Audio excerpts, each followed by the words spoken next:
It's a Rubik's Cube, and it needs to be aligned. And I say, I always say, if you want really your sales mojo working, you got to look at all these different aspects interplaying together.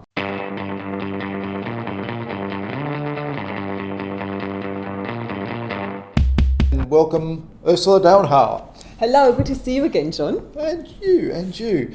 Hey, I wanted to throw a question at you that I get from so many businesses out there, and they say, I need help, John, and when they express it, they say, look, we've got lots of stuff in our pipeline, but not enough's coming out the end. Oh yeah. And it's getting stuck in there, and we think it's maybe the salespeople need training, or maybe they need to be taught how to close business, or there's something, but we need to do something.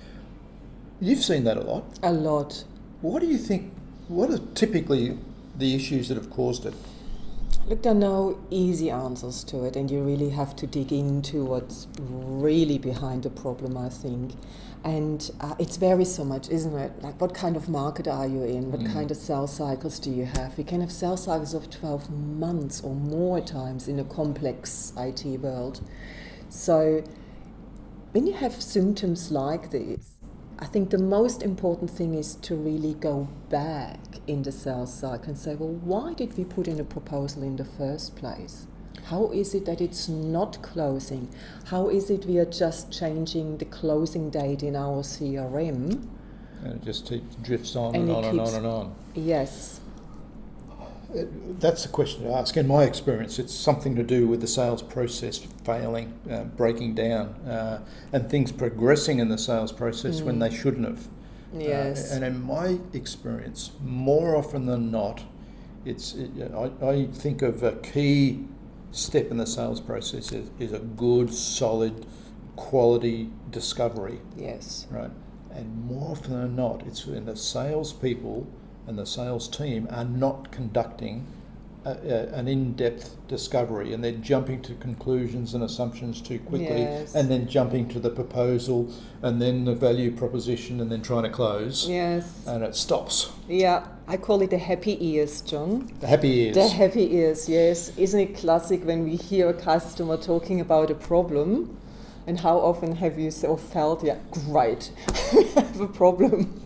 Okay. So you're saying the solution is a bit of training. Let's teach the salespeople how to do a good discovery. Yeah. But still, in discovery, we need to understand that customers don't fix little problems. They fix big problems, and they need to really understand the problems in their own world. And it's never one person that's affected, is it? No. I mean, today we have, 5 to 7 people at any given time in the buying group making decisions. Subject to which research you learn, but we all know there's a lot of people in the buying group, and the buying groups are becoming bigger. Yes. And the decisions are harder. Yes. And so we really need to understand how the buying group views the problem and if that's worthwhile fixing or not. Mm-hmm. So that is, when we hear about a problem, it's really just a starting point in understanding, well, what does that really mean to your business, and how does it affect downstream, and what would happen if you were to fix that problem? And I think what you're saying through all that, it's not a training problem necessarily. Not necessarily. What really is a dangerous thing to do is to say, making assumptions to say it's a closing problem. Clearly, I have all these proposals sitting in my pipeline. It must be a closing I've got problem. that. John, can you come in and train my guys how to close? They're not closing. No, it will actually make it worse, because they will go back to the clients having the wrong dialogue. When in fact, you got to go right back into discovery and opening it up again. But I think there is also a role for the sales manager in this, to help the salesperson looking at blind spots. I totally agree. I keep saying this, but Tony Hughes talks about the sales manager being the weak link in the revenue chain. I agree. And so when you've got one of these issues, more often than not, is the sales management is breaking down. Yeah. It's not the salesperson's problem. that they're not getting the coaching, the development and support, or management as a deal goes down through the pipeline, they're not getting the right sort of questions and support to really understand where they're not doing a good enough job or where they need to do more, and where they're not qualifying properly and letting things move on without that level of qualification.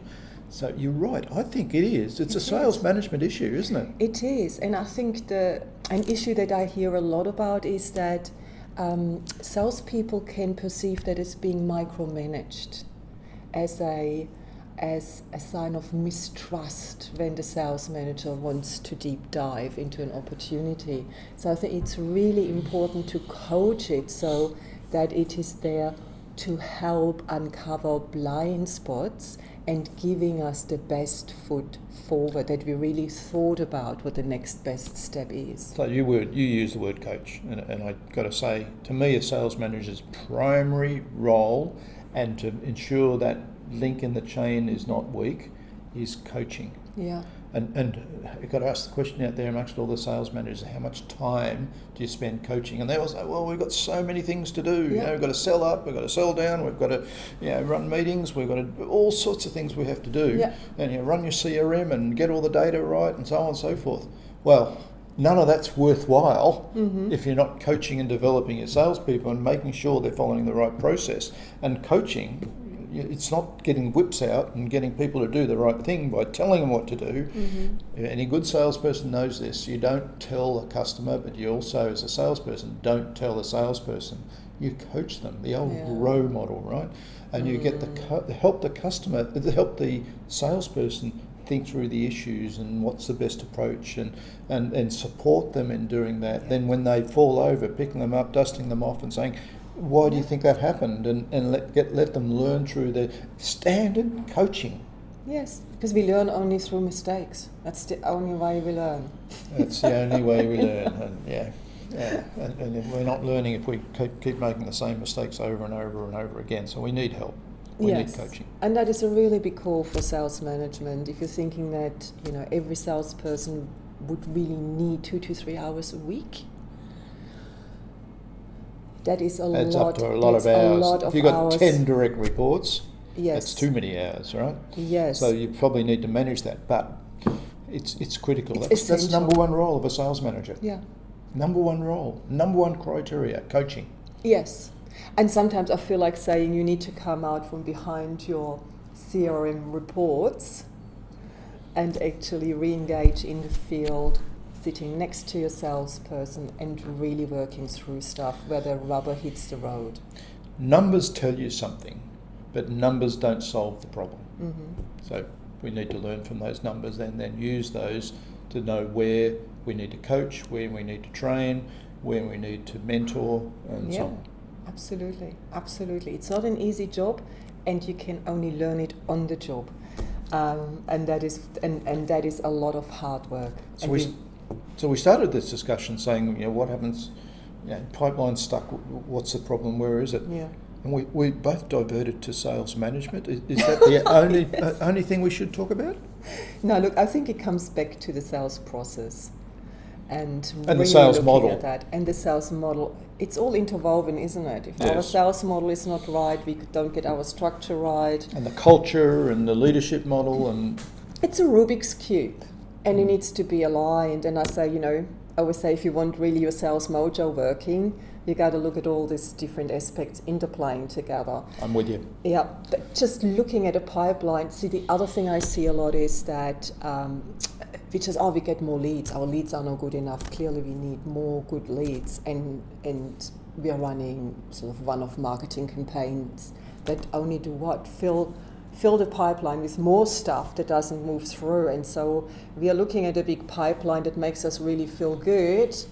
And then at the end of the month, we're not seeing the numbers coming through, and that's really bad. And it creates all sorts of anxiety and stress in an organization. So to avoid that, to really looking at the heartbeat, the sales process, saying, did we really do a good job in showing value to the customer? Is that a decision worthwhile making? And who says so?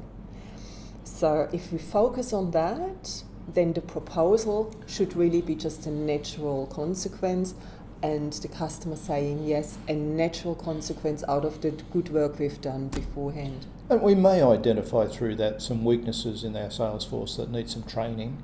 Yeah. But again, training, the biggest issue with training is, it's a once-off 2-day workshop or whatever, training workshop, and expect that that's going to solve the problem. It's not. It's the ongoing reinforcement of the training. It's the sales managers doing the level of coaching to ensure that what they've learnt now is deployed and becomes habitual, and all of that sort of stuff. That is the most crucial part, 100%.